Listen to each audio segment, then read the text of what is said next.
Tim Jatan Ras Polda Metro Jaya menangkap pembunuh aktivis pelabuhan Ermanto Usman. Terduga pelaku masih menjalani pemeriksaan oleh penyidik di Polda Metro Jaya saat ini. Pelaku ditangkap kemarin di kawasan Cilincing, Jakarta Utara. Aktivis pelabuhan Ermanto Usman ditemukan tewas dibunuh di rumahnya, sementara sang istri terluka hingga kritis.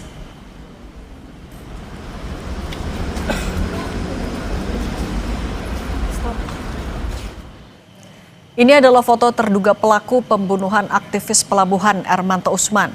Polisi masih menyelidiki motif terduga pelaku melukai korban Ermanto Usman hingga terluka dan sang istri hingga kritis.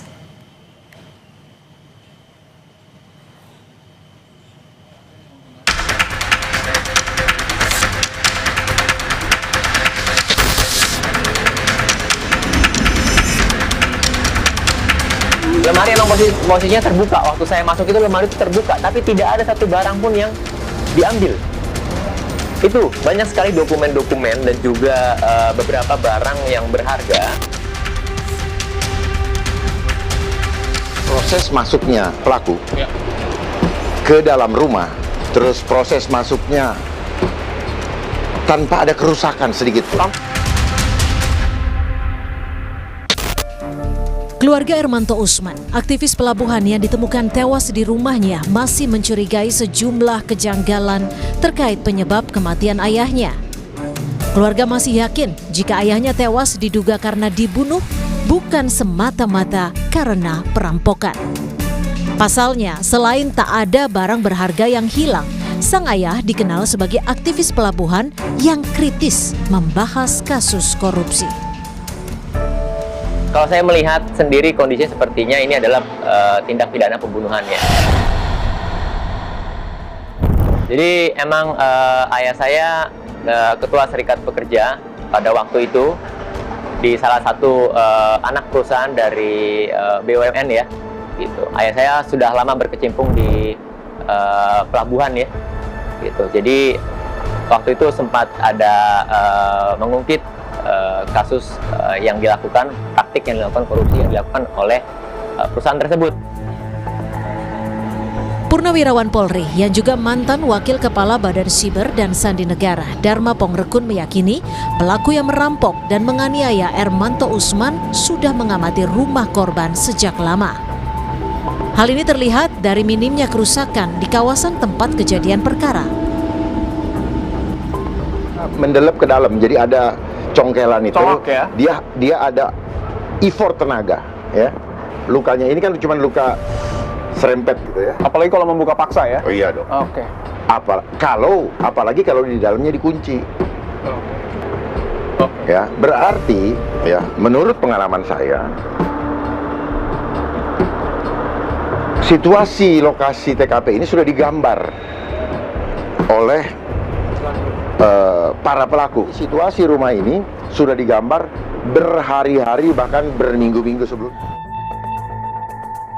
Hasil penelusuran tim Dipo Investigasi, rumah Ermanto Usman dekat dengan lahan kosong yang memudahkan pelaku untuk melarikan diri.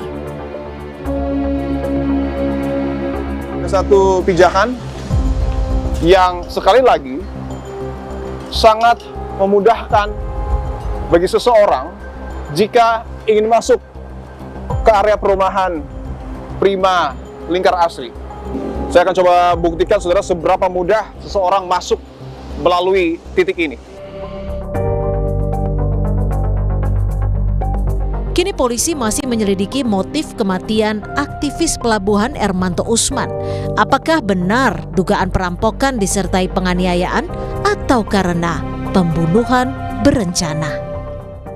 Saya sudah langsung berada di area perumahan Prima Lingkar Asri dan bisa ditunjukkan itu adalah rumah milik Bapak Ermanto Usman. Tim Liputan Kompas TV. Saudara, polisi sudah menangkap terduga pembunuh aktivis pelabuhan yaitu Ermanto Usman. Lantas apa motif pelaku melukai Ermanto Usman dan juga istrinya, saudara? Kita bahas bersama dengan Komisioner Kompolnas Yusuf Warsim yang telah bergabung bersama kami di Kompas Petang. Selamat petang, Mas Yusuf. Mas Yusuf? Ya.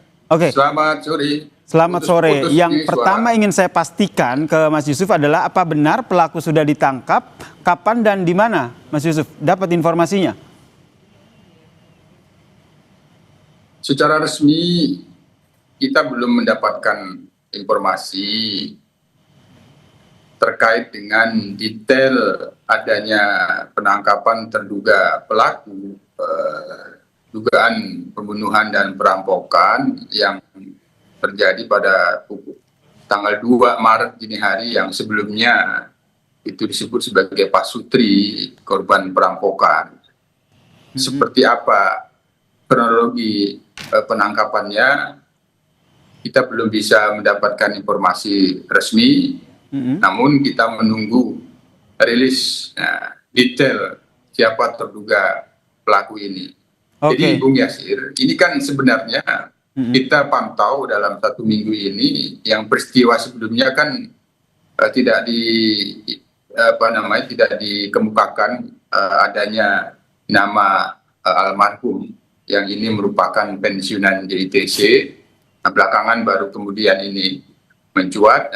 Jadi ini barangkali yang menjadi perhatian publik, peristiwa yang terjadi pada tanggal 2 Maret ini hari, bahwa ada dugaan ini bukan pembunuhan, perampokan biasa. Nah, oleh karenanya ini tentu karena ini mendapat perhatian publik dan ditambah informasi yang belakangan bahwa ini aktivis pekerja JTC dulu, diduga sebagaimana yang disampaikan oleh salah satu anggota DPR bahwa ini merupakan aktor kunci terkait dengan kasus Pelindo yang dulu. Jadi tentu ini kan informasi.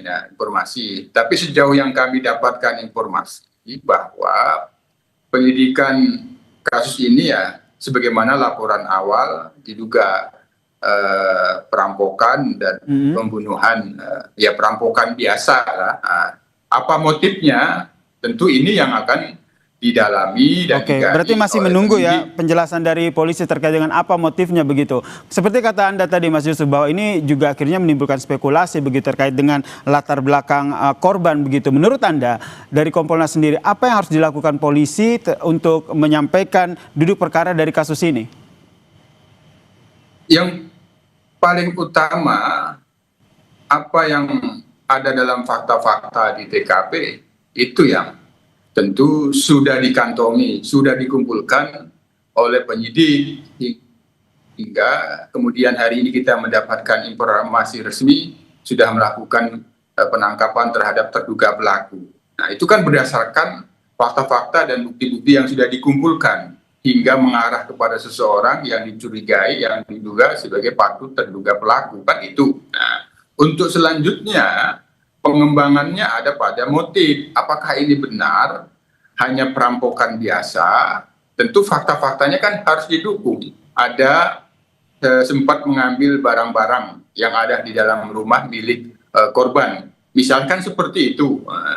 Itu yang motif seperti apa? Apakah ada hubungan dengan identitas si korban dan aktivitasnya selama ini? Tentu kita tidak bisa menduga-duga. Sekali lagi Bung Yasir, semuanya itu kita dorong penyidik mengumpulkan fakta-fakta dan bukti-bukti.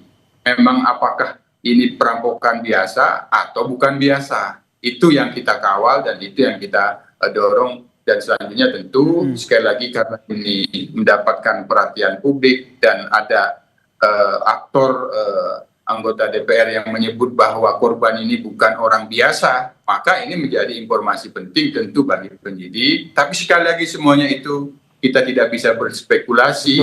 Semua dengan fakta-fakta dan bukti-bukti. Apabila dirasa ada kejanggalan-kejanggalan sebagaimana yang dimaksud oleh anak korban, tentu itu menjadi informasi bagi penyidik. Dan ini yang akhirnya menjadi tanggung jawab dari polisi juga untuk menyampaikan ke publik ya, sebenarnya spekulasi yang muncul di publik ini apakah betul demikian atau seperti apa ya. Dari Kompolnas sendiri sejauh ini informasi yang dikumpulkan seperti apa? Karena kan sudah dilakukan olah tempat kejadian perkara, kemudian ada istri korban yang sedang kritis, mungkin sudah diminta informasi, sudah dapat informasi apa? Ya, sejauh ini yang kita pantau, sebelumnya kan ini peristiwa yang dialami Pak Sutri, yang kemudian belakangan ada dimunculkan nama almarhum korban ini sebagai aktivis pekerja buruh Pelindo yang itu sempat ada kasusnya begitu besar kita sorot pada waktu itu. Itu yang menjadi menariknya, Bung Yasir, sehingga muncullah spekulasi publik. Walaupun demikian, kami informasi awal yang kita dapatkan, yang kita pantau ini masih ini perampokan, ini pembunuhan yang perampokan yang disertai dengan kekerasan. Nah, tentu sekali lagi, apakah ini perampokan biasa ataupun bukan biasa, inilah yang tentu kita pantau dan kita kawal, memastikan bahwa penyelidikan ini dilakukan oleh penyidik Polda Metro Jaya, bahkan ada asistensi dari Barreskrim kabarnya yang ini kita akan pastikan ya, maka ini kita dorong transparan dan akuntabel. Baik. Segera merilis apa sebenarnya yang menjadi latar belakang, belum motif, apa yang menjadi latar belakang, apakah memang baik. Ini yang kita nantikan bersama ya, Pak Yusuf ya. Seperti betul, apa betul. Hasil dari penangkapan ini, terutama dari keterangan dari pihak polisian, latar belakang dan juga motif dari pelaku melakukan pembunuhan ini. Terima kasih Komisioner Kompolnas Yusuf Warsim telah berbagi informasi bersama kami di Kompas Petang. Terima kasih.